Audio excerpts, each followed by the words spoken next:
The stars were burning. Captain Hyun-woo pressed his face against the small window of the Soul's Pride and watched distant suns die in flashes of white light. Each flash meant another world had been destroyed. Each flash meant billions of lives were gone forever. "Sir, we should leave this place now," said Bo-ram from her seat at the engineering station. Her voice was calm, but her hands shook as she worked the controls. "Our ship is not built for war zones." Hyun-woo nodded but did not move from the window. The Soul's Pride was a research ship, small and peaceful. It had no weapons, no armor, no shields strong enough to stop a real attack. They had come here to study old ruins and dead planets, not to watch the galaxy burn. "Captain," called Tae-min from the pilot's chair. "I'm reading massive energy signatures ahead. Whatever is happening out there, it's big." The Soul's Pride moved slowly through space, hiding behind chunks of broken metal that had once been ships. Hyun-woo could see the battle now. It stretched across the entire star system like a web of fire and death. On one side were the Vorthak ships. They looked like giant crystals, each one the size of a city. Blue light pulsed through their transparent walls. The Vorthak had been fighting this war for 300 years. They were old, powerful, and very angry. On the other side were the Nexari. They had no solid ships at all. Instead, they flew in balls of pure energy that changed shape as they moved. Red lightning jumped between them like angry snakes. The Nexari were even older than the Vorthak, and just as angry. "Ji-un, can you understand what they're saying?" Hyun-woo asked. Ji-un looked up from her communication station. Her screen was full of alien words and symbols that moved too fast for human eyes to follow. "I'm trying, Captain. The Vorthak use crystal vibrations to talk. The Nexari use energy pulses. It's like trying to understand two different languages at the same time." A massive explosion lit up the darkness as a Vorthak crystal ship broke apart. Pieces of it spun away into space, each piece bigger than the Soul's Pride. The Nexari energy balls swarmed around the wreckage like angry bees. "How long has this been going on?" Bo-ram asked quietly. 300 years, Hyun-woo said. "Maybe longer. The records aren't clear about how it started. Something about territory or honor or an old insult. Does it matter now?" It didn't matter. What mattered was that two of the most powerful races in the galaxy were trying to kill each other, and they were doing it right in front of the only human ship within 1,000 light years of Earth. "Captain, I'm getting clearer signals now," Ji-un said. Her face was pale. "Both sides are talking about something called the final prize. They're fighting over a planet." On the main screen, Tae-min brought up a display of the local star system. In the center was a yellow star much like Earth's sun. Around it spun several planets, but only one was green and blue with white clouds. "That one," Ji-un pointed at the living planet. "They call it different names, but they both want it very badly." "What's so special about it?" Hyun-woo asked. "I don't know yet. The translations are still rough, but Captain, there's something else." Ji-un's voice dropped to a whisper. "Both sides are preparing to use planet killers." The bridge fell silent. Everyone knew what planet killers were. Weapons so powerful they could crack a world in half or burn away its atmosphere in minutes. No living thing could survive a planet killer attack. "How long do we have?" Hyun-woo asked. "Maybe an hour. The Vorthak are charging their crystal cannons. The Nexari are gathering energy for a core drain. If either weapon fires..." She didn't need to finish. The planet below would die, along with everything on it. Hyun-woo stared at the green world on the screen. From space, it looked peaceful and beautiful. He wondered if there were cities down there, or forests, or oceans full of life. He wondered if there were children playing in parks, unaware that death was coming from the stars. "Sir, we should go," Bo-ram said again. "This isn't our fight. Humans have no part in this war." She was right, of course. Earth was far away, safe and hidden in a quiet corner of the galaxy. The Human Space Agency had sent the Soul's Pride to explore and learn, not to get involved in alien wars. Their mission was peaceful, but Hyun-woo had been a captain for 15 years. He had taken an oath to protect life wherever he found it. That oath didn't mention humans only. Ji-un. How many people live on that planet? Ji-un worked at her station for several minutes. "I'm reading multiple settlements, mostly refugees from other worlds destroyed in this war. Maybe 5 billion people, Captain. 5 billion. The number was too big to understand. It was like trying to count all the stars in the sky. Another explosion rocked the space around them. A Nexari energy construct had wrapped itself around a Vorthak ship and was slowly crushing it. The crystal ship fought back, sending blue beams of light that cut through the energy being like knives. "They're not even thinking about the people below," Taemin said quietly. "For them, this is just another battle." Hyunwoo closed his eyes and thought about Earth. He thought about his sister's children, who were probably in school right now, learning about the stars. He thought about the parks in Seoul, where families gathered on weekends to watch the sunset. He thought about what those children would say if they knew their uncle had watched 5 billion people die and done nothing to stop it. Boram. What kind of sensors do we have? Standard scientific package, sir. We can scan for mineral deposits, energy signatures, archaeological remains. Nothing military grade. That's fine. Taemin, can you get us closer to the planet without being spotted? Maybe. The battle is creating a lot of interference. If I'm very careful, do it. Captain, Boram said. What are you planning? Hyunwoo looked at his crew. Boram, who could fix anything with spare parts and determination. Taemin, who could fly a ship through a needle's eye. Ji-un, who could talk to aliens in languages no human had ever heard before. They were scientists and explorers, not soldiers. But they were also the only humans within 1,000 light years. That made them Earth's representatives in this place, whether they wanted to be or not. "I'm planning to find out why this planet is worth destroying the galaxy over," he said. "Maybe if we understand what they're fighting about, we can find a way to stop them." "Sir, with respect, we're just one small ship. What can we do against 2 entire fleets?" Hyunwoo smiled for the first time since they had arrived in this system. "I don't know yet, but we're human. We'll think of something." The Soul's Pride turned toward the dying planet, carrying 4 humans into the middle of the greatest battle the galaxy had ever seen. Behind them, crystal ships and energy beings continued their ancient dance of death. Ahead lay a world full of strangers who would die unless someone found a way to save them. The war that had lasted 300 years was about to meet humanity for the first time. The Soul's Pride moved like a ghost through the battlefield. Taemin kept the ship hidden behind floating pieces of destroyed vessels, using the wreckage as cover. Every few minutes, a flash of light would illuminate the darkness as another ship died in the endless war. "I'm picking up something strange," Boram said, staring at her sensor readings.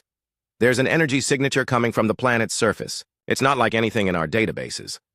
Hyunwoo floated over to look at Boram's screen.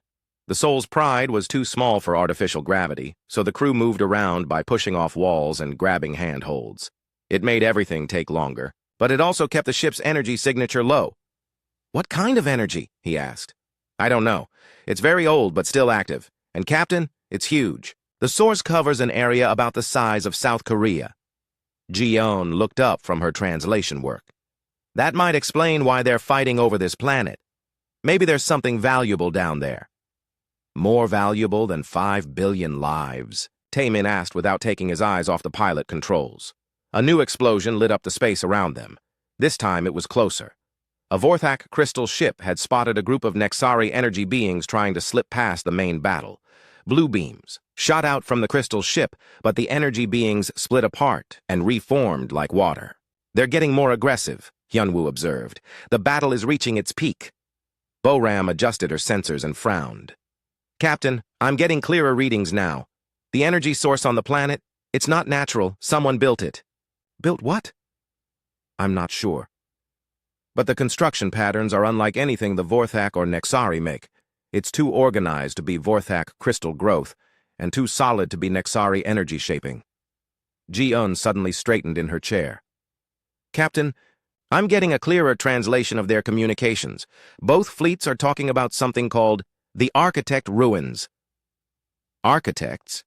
Hyunwoo had heard that name before, in the old exploration reports from the first human ships to leave. "Earth, the precursor race?" "Yes, sir. But Captain, listen to this." Ji-un played back an alien communication, with her translation software converting it to human speech. The mechanical voice said, "The weapon of the first ones lies within reach. 3 centuries we have fought for this prize. Today we claim it or destroy it forever. Weapon? Boram asked. What kind of weapon? Unknown, Ji-un replied. But both sides seem to think it's worth destroying an entire planet to get it. The architects were a mystery that had puzzled human scientists for decades. They had vanished millions of years ago, leaving behind only ruins on dead worlds and fragments of technology that no one could understand. Most scholars believed they had been the first intelligent race in the galaxy, the ones who had built the ancient hyperspace, routes that connected the stars. If there really is architect technology down there, Hyun-woo said slowly, then we might be looking at the most important archaeological find in galactic history. Or the most dangerous weapon ever created, Taemin added grimly. Another flash of light filled the space around them. This time it was followed by a communication broadcast that reached every ship in the system. Ji-un translated it quickly. The Vorthak are giving an ultimatum, she said. They're saying that if the Nexari don't withdraw in 30 minutes, they'll use their crystal cannons to crack the planet in half. What are the Nexari saying? Ji-un listened to another broadcast. They're saying the same thing. If the Vorthak don't leave, they'll drain the planet's core and turn it into a dead rock. So we have 30 minutes, Hyun-woo said. Boram, can we get down to the surface in that time? If we leave right now, maybe. But Captain, our ship isn't designed for atmospheric entry during a battle, and if there really is an ancient weapon down there, then we need to find it before they do, Hyun-woo finished. Taemin, plot a course for the planet. Stay away from the main battle zones. Sir, are you sure about this? Boram asked. We don't know what we're walking into. Hyun-woo looked at the green planet on their main screen. From space, it looked so peaceful. White clouds swirled over blue oceans and brown continents. It reminded him of Earth, of home, of everything worth protecting in the universe. I'm sure, he said. Ji-un, send a message to both fleets. What should I say? Tell them that a human ship is approaching the planet on a peaceful archaeological mission. Tell them we claim no territory and threaten no one. We just want to study the ruins. Ji-un worked at her station for several minutes, then sent the message out on all frequencies. The response came back quickly from both sides. The Vorthak say humans have no claim here and should leave immediately, Ji-un reported. The Nexari say the same thing, but with more threats. At least they agree on something, Taemin said, as he guided the ship toward the planet. The Soul's Pride began its descent through the upper atmosphere. Outside the windows, the sky changed from black to deep blue to lighter blue as they fell toward the surface. The ship shook and rattled as it fought against the planet's gravity and atmosphere. I'm reading surface settlements, Boram reported. Mostly refugee camps. The energy signature is coming from an area about 50 kilometers south of the largest city. Any life signs in that area? No, sir, it looks deserted. But the energy readings are getting stronger as we get closer. The ship broke through the clouds, and suddenly they could see the planet's surface spread out below them.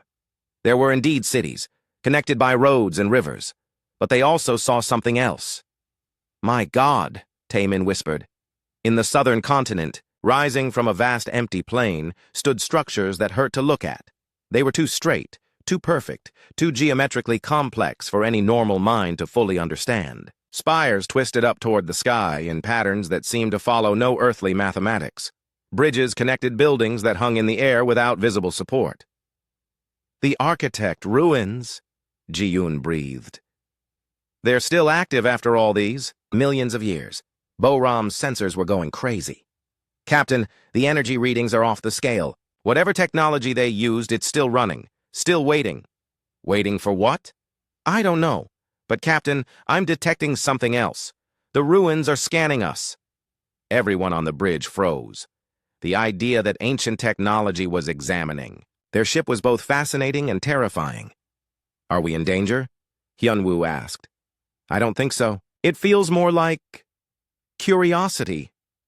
Like it's trying to figure out what we are. The Soul's Pride circled the ruins at a safe distance. From the air, they could see that the complex was enormous, covering hundreds of square kilometers. Roads and pathways connected different sections, but there were no signs of recent visitors. The Vorthak and Nexari have been fighting over this for 3 centuries, Hyun-woo mused. But neither side has actually entered the ruins? Maybe they can't, Ji-un suggested. Maybe the architect technology only responds to certain kinds of minds. Or maybe, Bo-ram said quietly, they're afraid of what they might find inside. A new communication came in from orbit. Ji-un translated it quickly. Both fleets are demanding that we leave immediately. They say the planet will be destroyed in 20 minutes, whether we're on it or not. Hyun-woo made his decision. Tai-min, land us as close to the ruins as you can.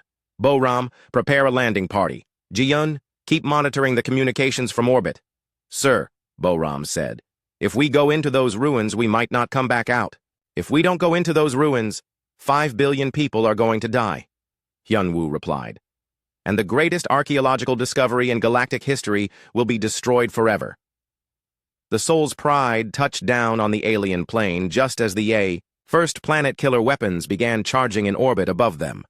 Ancient spires rose around the small human ship like the fingers of sleeping gods. 4 humans prepared to enter a place where no living being had walked for millions of years, carrying, with them, the hopes of an entire world and the future of galactic peace. They had 18 minutes to save everything. The ground shook as the Soul's Pride touched down on the ancient plane. Through the ship's windows, the crew could see the architect ruins rising up around them like impossible dreams made real. The spires twisted into the sky, their surfaces covered in patterns that seemed to shift and change when no one was looking directly at them. Atmosphere is breathable, Bo-ram reported, checking her readings. Temperature is comfortable. Gravity is about 90% of Earth normal. Any immediate dangers? Hyun-woo asked as he strapped on his exploration gear. None that I can detect. But Captain, my sensors are having trouble with all the energy interference from the ruins. I can't guarantee we'll have warning if something goes wrong. Above them, the sky flickered with distant explosions. The battle in orbit was getting worse. Every flash of light reminded them that they had less than 18 minutes before the planet killers fired. Ji-un, any response from the ruins themselves? Hyun-woo asked. The scanning stopped when we landed, she replied, putting on her communication headset. But there's still a lot of energy activity. It's like the whole complex is thinking. Tai-min sealed the ship's systems and grabbed his exploration pack. I've never seen anything like this place. The geometric patterns don't follow any architecture I know. It's like they built according to different laws of physics. The 4 humans left their ship and stepped onto alien ground. The surface under their feet was smooth and warm, made of some material that wasn't quite metal and wasn't quite stone. It seemed to glow with a faint inner light. Which way? Bo-ram asked, checking her scanner. The energy readings are strongest. Toward that central spire, she said, pointing to a tower that seemed to stretch up forever. If there's something important here, that's probably where we'll find it. They began walking across the plain toward the ruins. With each step, the structures around them seemed to grow larger and more complex. What had looked like simple spires from a distance revealed themselves to be incredibly detailed constructions, covered in symbols and patterns. These markings, Ji-un said, stopping to examine a wall. They're not random decorations, they're some kind of writing system, but it's unlike anything in my databases. Can you read it? Hyun-woo asked. I'm trying. The patterns are mathematical, but they also seem to represent concepts. It's like they found a way to write pure ideas instead of just words. Another explosion lit up the sky above them. They were running out of time. We need to keep moving, Hyun-woo said. Study what you can, but don't fall behind. They reached the edge of the ruins proper and found themselves facing a doorway that was perfectly sized for human-like beings. The entrance was open, with no visible barriers or guards. That's convenient, Tai-min said suspiciously. Almost like they were expecting visitors our size. Or maybe, Bo-ram suggested, intelligence tends to evolve in similar forms across the galaxy. They entered the ruins together. Inside, the walls glowed with the same soft light as the ground outside. The corridors were wide and comfortable, with branching passages leading off in all directions, but somehow they all seemed to know which way to go. Is anyone else feeling that? Ji-un asked quietly. Feeling what? Hyun-woo replied, though he thought he knew what she meant. Like something is gently guiding us, not controlling us, just suggesting a direction. They followed the gentle suggestions through corridor after corridor. The walls around them were covered in the same symbol patterns Ji-un had seen outside, but here they seemed more active, almost alive. "Captain," Bo-Ram said, watching her scanner, "the energy readings are increasing as we go deeper. Whatever we're looking for, we're getting close to it." They emerged into a vast circular chamber with a domed ceiling that showed the stars above. But these weren't the stars visible from the planet's surface. These were the stars as they had looked millions of years ago, when the architects had still walked among the living. In the center of the chamber stood a single pedestal made of the same glowing material as everything else. On top of the pedestal was a sphere about the size of a human head, perfectly smooth and completely transparent. "That's it," Bo-Ram whispered, checking her readings. "That's the source of all the energy signatures." "It doesn't look like a weapon," Taemin observed. "The most dangerous weapons rarely do," Hyun-woo replied. Ji-un approached the sphere carefully. As she got closer, the symbols on the walls began to glow brighter. "Captain, the writing is responding to my presence. I think it's trying to communicate. Can you understand it?" "Some of it. It's talking about a test, a choice, something about evolution?" The ground shook again, more violently this time. Through the transparent dome above them, they could see the flashes of weapon fire getting brighter and more frequent. "How much time do we have left?" Hyun-woo asked. Bo-Ram checked her chronometer. 12 minutes, Captain. Both fleets are moving into final attack positions." Ji-un pressed her hands against the symbols on the nearest wall. As she touched them, they began to flow and change, rearranging themselves into new patterns. "I'm getting more translation. Now, this place, it's not just a ruin. It's a testing site." "Testing what?" "Intelligence, wisdom, the ability to choose correctly when everything depends on that choice." The sphere in the center of the room began to glow brighter. As it did, images appeared in the air around it. The humans could see the history of the galaxy playing out like a three-dimensional movie. They saw the rise of the architects, a race of beings that looked almost human, but with longer limbs and larger eyes. They saw the architects spread across the galaxy, building great cities and connecting the stars with hyperspace routes. But then, something changed. The architects faced a choice. They could continue to expand and conquer, building an empire that would last forever.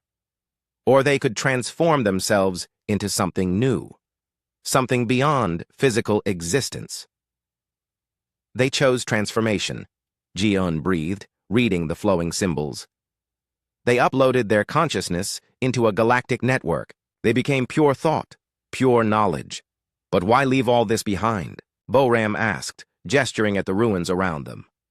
"As a test, for the races that would come after them, to see if anyone else would be wise enough to make the same choice." More images appeared in the air. They showed the Vorthak finding the ruins 300 years ago. They showed the Nexari arriving soon after. Both races had tried to claim the sphere, thinking it was a weapon that would give them victory over their enemies. But every time either race tried to touch the sphere, it rejected them. Their minds were too focused on conquest, too locked into patterns of warfare and domination. They couldn't understand what the architects were offering. So they've been fighting over something they can't even use, Taemin said. "Not can't," Ji-un corrected, studying the symbols. "Won't. The choice is still available to them. But they have to be willing to give up their hatred first." Another massive explosion shook the chamber. Dust fell from the ancient ceiling as the planet-killer weapons moved into their final charging phase. 10 minutes, Bo-Ram announced grimly. Hyun-woo stared at the sphere. "What exactly does it do?" "According to the writings, it can transform the minds of entire civilizations. Remove the capacity for hatred and replace it with understanding. End war forever and begin a new age of cooperation and growth." That sounds too good to be true. Maybe. "But Captain, the alternative is watching 5 billion people die while 2 ancient races destroy themselves over a weapon they can't even use." The sphere pulsed with brighter light. The symbols on the walls began moving faster, as if time was running out for more than just the humans. "It's responding to us," Ji-un said in wonder. The human presence is different somehow. We're not locked into the same patterns as the Vorthak and Nexari. Because we're younger, Boram realized, newer to the galaxy. We don't have 300 years of hatred built up. Or maybe, Hyun-woo said quietly, because we chose to come here to save lives instead of to claim a weapon. The chamber filled with new images. These showed possible futures spreading out like branches on a tree. In most of them, the planet died in fire. The war continued for another 300 years until both races destroyed themselves completely. But in a few images, something different happened. The sphere activated. Understanding spread across the galaxy like a wave. Former enemies became allies. The long war ended not in victory for either side, but in transformation for both. 8 minutes, Boram called out. Hyun-woo looked at his crew. Boram, brilliant and practical, who could solve any technical problem. Tae-min, intuitive and brave, who could navigate through any danger. Ji-eun, wise and patient, who could communicate with any intelligence. They were just 4 humans, alone on an alien world, carrying the hopes of billions. The sphere, he said. How do we activate it? I think, Ji-eun said, studying the final set of symbols. We just have to choose. But, Captain, there's something else. According to the writings, using the sphere will change us too. We might not be the same people when this is over. Will we still be human? I think so. But we'll be better humans. Wiser. More connected to the rest of the galaxy. Above them, the dome showed the first planet-killer beams beginning to form. Streams of destructive energy were gathering in the orbiting fleets, preparing to crack the world in half. The moment their hands touched the sphere, reality exploded around them. Hyun-woo felt his consciousness expand beyond his body, beyond the chamber, beyond the planet itself. He was suddenly aware of every living thing in the star system. He could feel the fear of the refugees huddled in the cities below.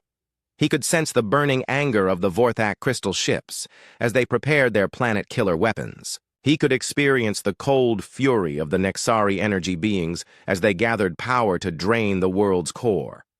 But more than that, he could understand them. The Vorthak weren't evil. They were afraid. 300 years ago, they had been a peaceful race of crystal growers who shaped beautiful cities out of living stone. Then the Nexari had attacked their colony worlds, claiming that the Vorthak expansion threatened their energy-feeding grounds. The first Vorthak deaths had been civilians, artists, and philosophers who had never held weapons in their lives.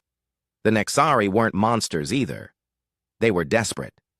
As energy beings, they needed specific types of stellar radiation to survive. When the Vorthak started building their crystal cities, they changed the way planets absorbed and reflected light. Nexari feeding areas began to die. To them, the crystal cities were weapons that killed through starvation. Both races had valid grievances. Both had suffered terrible losses. Both genuinely believed they were fighting for survival. But 3 centuries of war had twisted those original fears into something darker. Now they fought not just for survival, but for revenge. They fought to prove they were right and their enemies were wrong. They fought because they had forgotten how to stop. Hyun-woo experienced all of this in the space of a heartbeat. Around him, he could sense Boram, Tae-min, and Ji-eun going through the same revelation. They were seeing the war through 1,000 different eyes, understanding pain and fear from all sides. Choose, whispered a voice that might have been the architect's, or might have been the sphere itself, or might have been the combined wisdom of every intelligent race that had ever lived. You see the truth now. You understand the cost of hatred and the price of war. What do you choose for the galaxy? In orbit above them, the planet-killer weapons were almost ready to fire. Hyun-woo could feel the massive energies building up, enough power to crack a world or burn away its atmosphere. In less than 5 minutes, all choices would be meaningless. We choose understanding, Ji-eun said, her voice somehow reaching across, the expanded consciousness they all shared. We choose to end the cycle of revenge.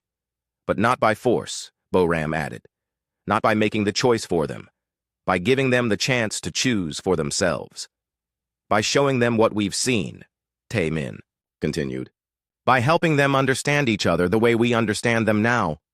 By proving that it's possible to stop fighting, Hyun-woo finished.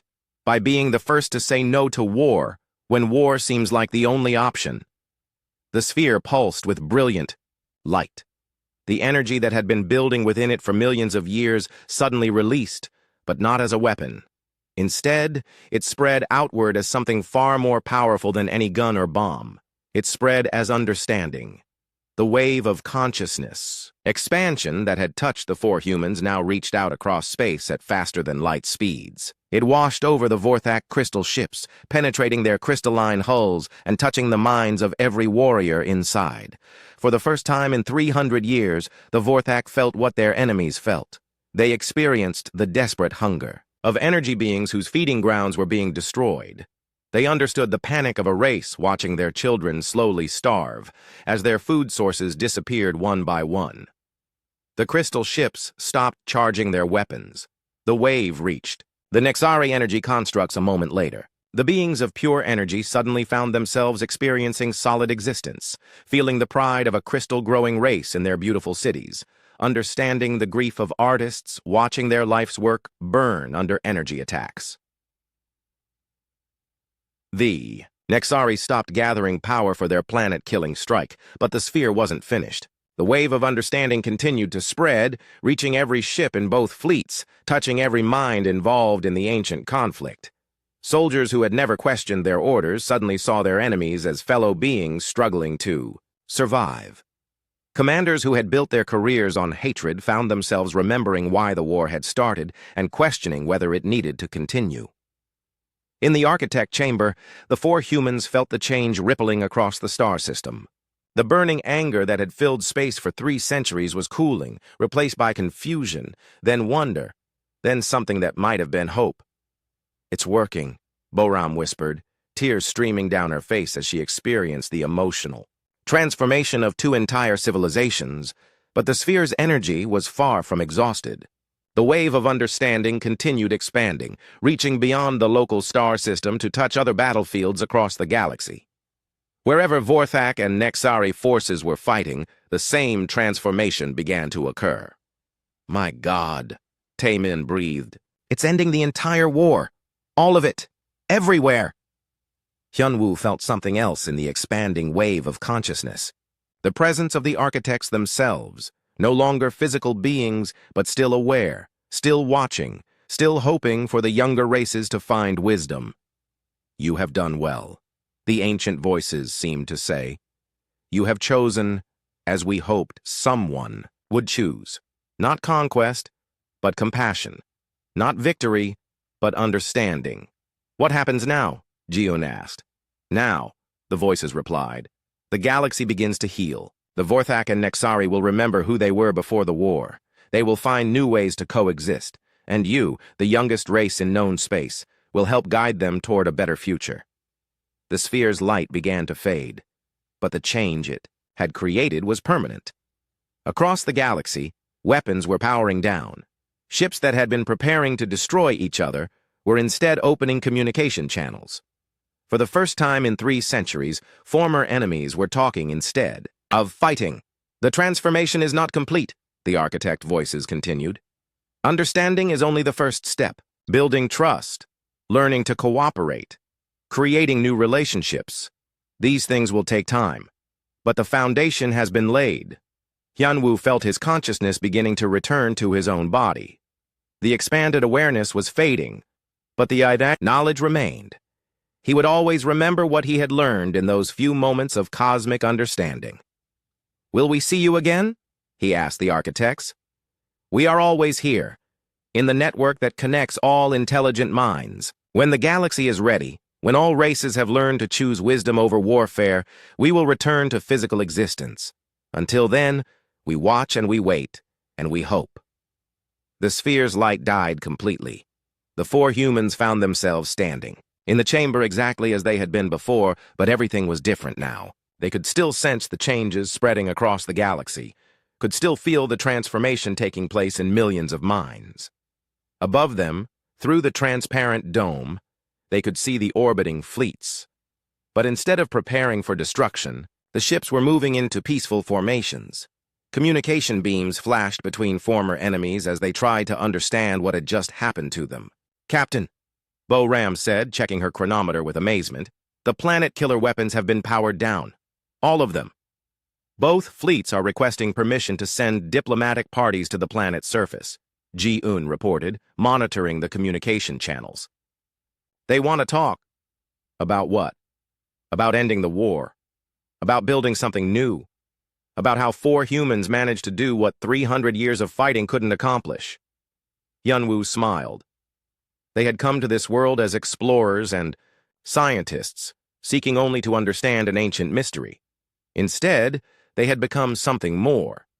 They had become peacemakers, the bridge between warring civilizations, the voice of reason in a galaxy that had forgotten how to listen. Well, he said, looking at his crew, I suppose we should prepare to receive visitors. Something tells me this is going to be a very interesting conversation. Above them, the stars no longer burned with the light of war. For the first time in 3 centuries, the galaxy was at peace.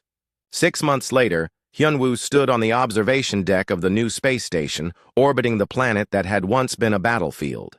Through the large windows, he could see something that would have been impossible to imagine just half a year. Ego Vorthak crystal ships and Nexari energy constructs working together to build a research facility. The station itself was a marvel of cooperative engineering. Vorthak crystal growing techniques had been combined with Nexari energy shaping to create structures that were both beautiful and functional. Human design principles had provided the bridges between the 2 alien technologies, finding ways to make incompatible systems work in harmony. It's hard to believe, said Bo Ram, joining him at the window. 6 months ago they were trying to kill each other. Now look at them.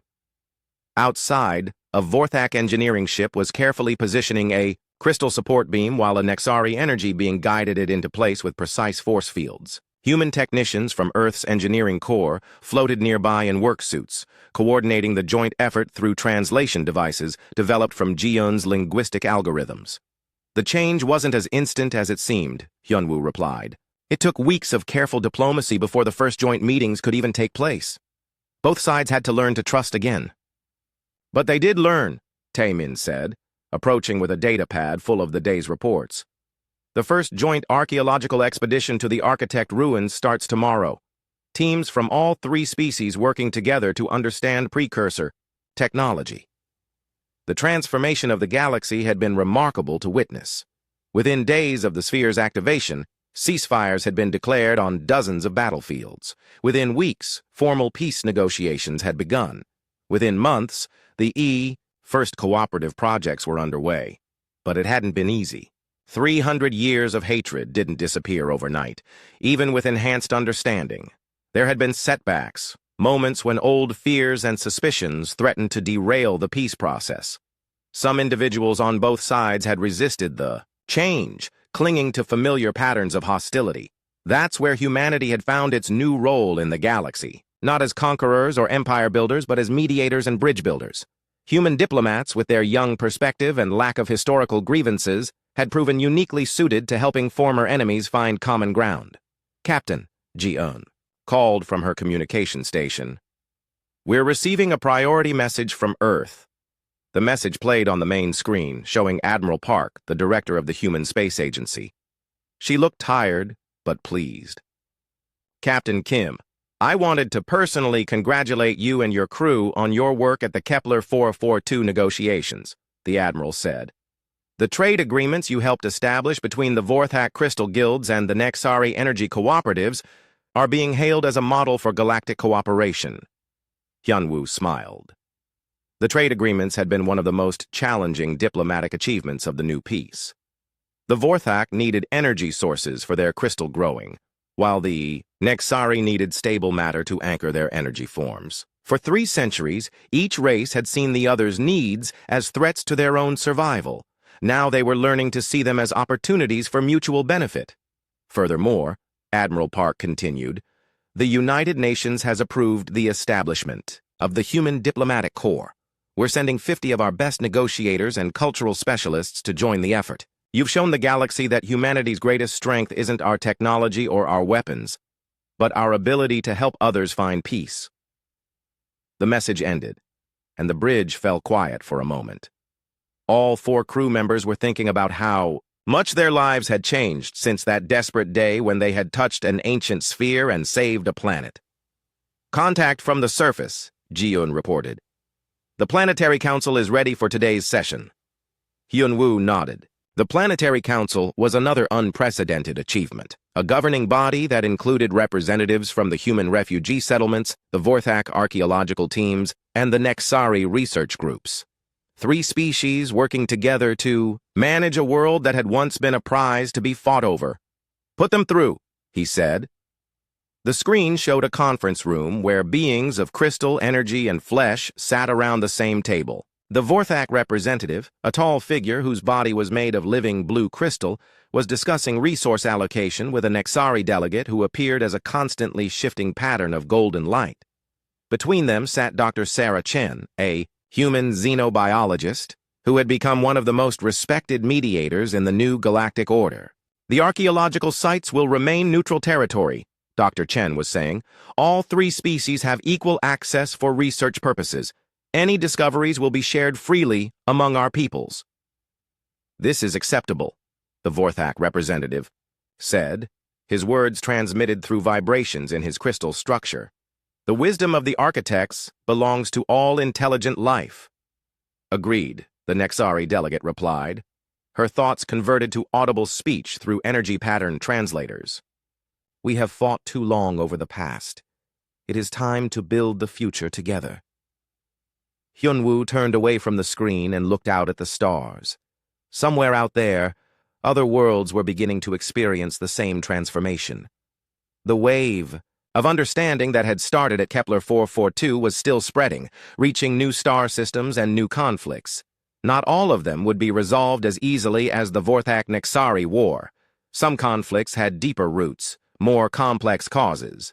But for the first time in galactic history, there was hope that even the oldest hatreds could be healed. "Captain," Boram said quietly, "do you ever wonder what would have happened if we hadn't been there that day?" Hyun-woo considered the question. "The architects said their technology was waiting for the right people to find it. If it hadn't been us, it would have been someone else eventually. But would it have been in time to save those 5 billion people? I don't know," he admitted. "Maybe that's why we were there. Maybe every species has moments when they have to choose between their old patterns and something new. Maybe we were just fortunate enough to be humanity's representatives when our moment came." Taemin laughed softly. "A research ship saves the galaxy. It sounds like something out of a bad science fiction story." "The best outcomes often do," Ji-un said. "Real life is stranger than fiction, because real life doesn't have to make sense." A new communication came in, this time from the Soul's Pride's sister ship, the Busan Explorer. Captain Lee's face appeared on the screen, grinning broadly. "Hyun-woo, you're not going to believe this," Captain Lee said. "We've found another architect site in the Rigel system, but this one's different. The local species have been at peace for centuries, but their technology has stagnated. The architect ruins seem to be offering them something else entirely." "What kind of something?" "Advancement. Evolution. The next step in their development as a civilization. It looks like the architects left different gifts for different kinds of societies." Hyun-woo felt a familiar stirring of excitement. The explorer's instinct that had led him into archaeology in the first place was calling again. There were still mysteries to solve, still wonders to discover in the depths of space. "Request permission to join your expedition," he said. "I think the galaxy is going to need all the bridge builders it can get. Permission granted. But Hyun-woo, bring that sphere-touching crew of yours. Something tells me we're going to need people who know how to make the right choices." As the communication ended, Hyun-woo looked around at his crew. Boram was already running calculations for the hyperspace jump to Rigel. Taemin was checking star charts and plotting the most efficient route. Ji-un was researching the species they would encounter and studying their languages. They were explorers again, ready to venture into the unknown. But they were also something more now. They were teachers and mediators, carriers of hope and agents of change. They had learned that the universe was vast enough for everyone, if people were wise enough to choose understanding over conquest. "Set course for the Rigel system," Hyun-woo ordered. "Let's go see what other gifts the architects left for us to find." The Soul's Pride undocked from the peace station and turned toward deep space. Behind them, Former enemies continued to build a future together. Ahead of them lay new worlds, new mysteries, and new opportunities to prove that intelligence was more powerful than hatred. In the galactic databases, historians were already writing the story of how a lone human ship had entered the greatest conflict in known history and ended it not with weapons, but with wisdom. They called it the day the galaxy grew up, the moment when intelligence finally chose cooperation over competition. But for Hyun-woo and his crew, it was just the beginning. The universe was full of wonders, and they had eternity to explore them all. The stars no longer burned with the light of war. Instead, they shone with the promise of what intelligent beings could accomplish when they chose to work together rather than fight apart. Humanity had found its place in the galaxy not as conquerors, but as the species that remembered how to hope.